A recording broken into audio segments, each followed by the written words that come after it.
Hi guys, welcome to my channel. आज आप लोग को हम पीएमएफएमई के बारे में बताने वाले हैं। कैसे अप्लाई होता है पूरा फुल डिटेल बताएंगे।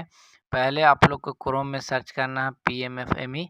उसके बाद जो है साइट पे जाना है, वेलकम टू पीएमएफएमई में सर्च करना है, लॉगिन में जाना है, एप्लीकेंट लॉगिन पे जाना है। एप्लीकेंट लॉगिन कर लीजिएगा। उसके बाद साइन अप पे जाइएगा। साइन अप पे जाने के बाद जो है आप इंडिविजुअल में जाकर और नाम, email ID, mobile number, address, district ये सब चूज करके आई एम नॉट रोबोट पर क्लिक कीजिएगा। उसके बाद रजिस्ट्रेशन कीजिएगा। आपका रजिस्ट्रेशन हो जाएगा। रजिस्ट्रेशन यूज़र आईडी को कॉपी कर लेना है और कॉपी करने के बाद जो है आप उसको पेस्ट कर लीजिएगा अगला टैब में। और यूज़र आईडी जो है ना आपको ईमेल आईडी पे चला जाता है। वो लिंक को एक्टिवेट करना रहता है, अपने से पासवर्ड क्रिएट करना रहता है। वो पासवर्ड अपने से क्रिएट करिएगा। क्रिएट करने के बाद जो है यूज़र आईडी और पासवर्ड जो क्रिएट किए हैं वो डालिएगा। और डालने के बाद आई एम नॉट रोबोट पर क्लिक कीजिएगा, सबमिट कीजिएगा। सबमिट करने के बाद जो है आपका एप्लीकेशन खुलने में थोड़ा सा टाइम लगता है, खुलेगा वो। और खुलने के बाद जो है आप इंडिविजुअल पे क्लिक कीजिएगा। उसके बाद सबमिट कीजिएगा। सबमिट में यस कीजिएगा। यस करने के बाद जो है एप्लीकेशन ऑनलाइन में जाइएगा। ऑनलाइन जाने के बाद उसमें जो है आप नाम, father's name, mother's name, male, date of birth ये सब डालने के बाद सबमिट कर दीजिएगा। सेम एप्लीकेंट डिटेल पे टिक कीजिएगा। एड्रेस डिटेल पे भी टिक कीजिएगा, जो कि सेम टू सेम हो जाएगा। और आपका जो है टाइप ऑफ प्रॉपर्टी में ओन है या पर्सनल है, ये किसका है, वो चीज़ डालना रहता है। और number of operation to carry semi automatic रहेगा उसमें। और एक पर्सनल कंट्रीब्यूशन 10% रहेगा और ओन कंट्रीब्यूशन 20% रहेगा। उसके बाद जो है सेलेक्ट टाइप ऑफ प्रॉपर्टीज में फूड प्रोडक्ट्स मैन्युफैक्चरिंग होगा। और आपको जो है इफ़ फूड प्रोडक्ट में नो करना है। नो करने के बाद है जो आपको प्रोडक्ट चूज करना है, जैसे मेज बेस्ड प्रोडक्ट हम चूज किए हैं। और ऊपर में टाइप ऑफ एक्टिविटी में मेज ये सब डाल दीजिएगा। वेट, मसाला, जो जो आपका एक्टिविटी में खर्च लगने में लगेगा वो चीज़ डाल दीजिएगा। डालने के बाद जो है आप नीचे आइएगा। नीचे आने के बाद जो है IFSC कोड, आप अपना बैंक, कोई भी बैंक डाल दीजिएगा जो आपका बैंक रहेगा। IFSC कोड डालने के बाद जो है आप सर्च कीजिएगा। सर्च करने के बाद जो आपका बैंक आ जाएगा, बैंक अकाउंट नंबर डालिएगा, ऐड पे क्लिक कीजिएगा। उसके बाद सेव कीजिएगा। सेव करने के बाद जो है प्रपोजल फाइनेंशियल डिटेल में आइएगा। भवन में डाल भी सकते हैं, ना भी डाल सकते हैं, कोई दिक्कत नहीं है। मशीनरी टाइप में जो आप मशीन खरीदने वाले हैं वो मशीन का नाम डालिएगा। वो कितना पीस रहेगा, क्वांटिटी उसका डालना है, कितना उसका रेट है, वो भी GST के साथ है। फिर सेकंड नंबर वैसे ही ऐड करते जाइएगा। और जितना आपका मशीन रहेगा उस हिसाब से डालते जाइएगा। क्वांटिटी जितना आपका मशीन का रेट रहेगा वो हिसाब से डलाएगा। उसके बाद अदर फाइनेंशियल डिटेल में आप डाल भी सकते हैं, ना भी डाल सकते हैं, उससे आपको कोई दिक्कत नहीं होगी। फिर है आपको अगला सेल्स डिटेल। सेल्स डिटेल में आपको कौन सा मतलब मतलब प्रोडक्ट ये कीजिएगा, सेल कीजिएगा। जैसे कि कोई भी पैकिंग सामान आप सेल कर सकते हैं। उसमें आप मतलब जो रेट का रहेगा वो रेट डालिएगा। पर पैकेट कितना रेट है उसका यूनिट। जैसे मान के चलिए कि अभी हम मतलब दाना के लिए अप्लाई कर रहे हैं, दाना पैकिंग के लिए उसका रेट 50 रुपये डालते हैं। 50 रुपये डालते हैं। और मान के चलिए कि हम एक दिन में 200 सेल कर रहे हैं, तो 200 गुने 365 कीजिएगा। वो उसके बाद ऐड कीजिएगा तो ऑटोमेटिक जो है आपका उसका रेट पूरा आ जाएगा एक ईयर का।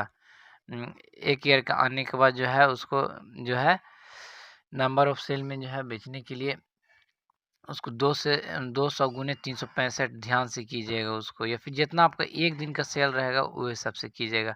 ऐड करने के बाद जो है रॉ मटेरियल में आइएगा। रॉ मटेरियल में आपको है नेम ऑफ रॉ मटेरियल में जो आपका जैसे दाना पैकिंग ऑफ मेज कर रहे हैं, मतलब मकई के लिए, तो मक्का के लिए कर रहे हैं तो वो मक्का का मतलब रेट कितना अभी आ रहा है।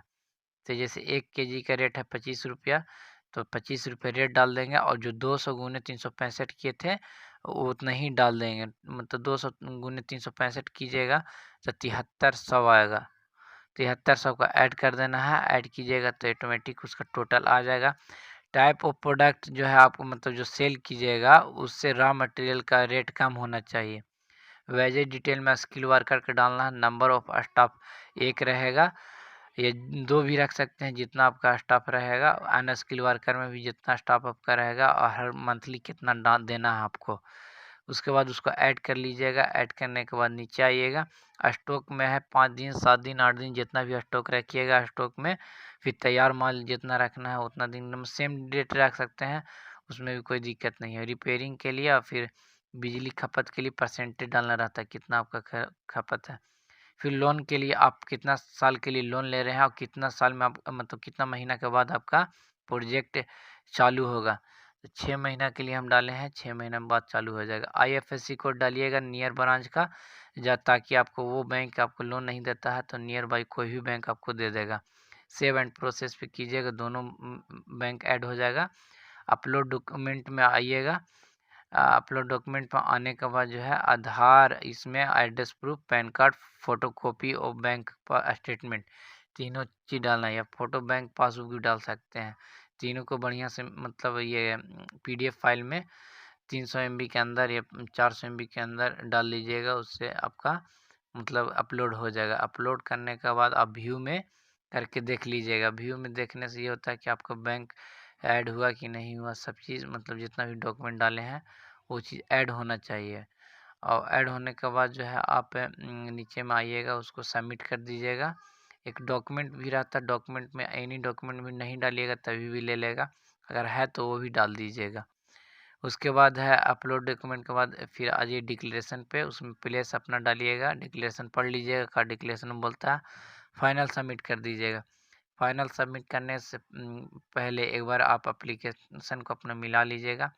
एप्लीकेशन को मिलाने के बाद जो है आप प्रपोजल डिटेल भी मिला लीजिएगा, जो आप मतलब वेजेस डाले हैं या फिर कितना आप मतलब लोन लेना चाहते हैं प्रोजेक्ट के लिए, वो चीज़ डालने के बाद सबमिट कर दीजिए। सबमिट करने के बाद आपको है डाउनलोड एप्लीकेशन कर लेना है।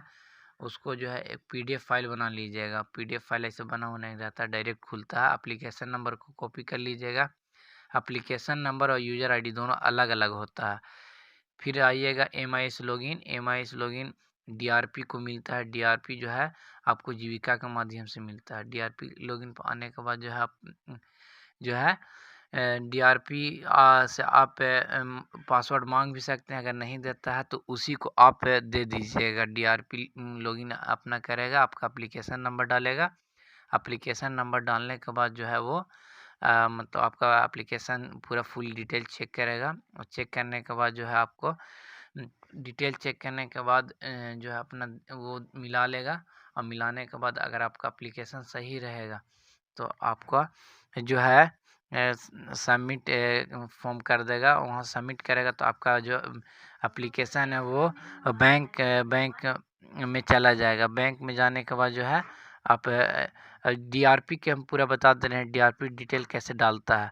DRP की जो है DRP डिटेल में जाना है। DRP डिटेल में जाने के बाद टिक लगा देना है 0 पे, और नोट एप्लीकेबल पे ये क्लिक कर देना है। कच्चा माल के लिए यस कर देना है, बाज़ार का स्रोत में भी यस कर देना है। अप्रूव या टिप्पणी में कुछ भी लिख सकते हैं अपने बारे में। चूज़ फाइल कीजिएगा। चूज़ फाइल करने के बाद जो है फ़ोटो को व्यू कर लीजिएगा, देख लीजिएगा फ़ोटो सही आपका आया है कि नहीं, वो चीज़ चेक कर लीजिएगा।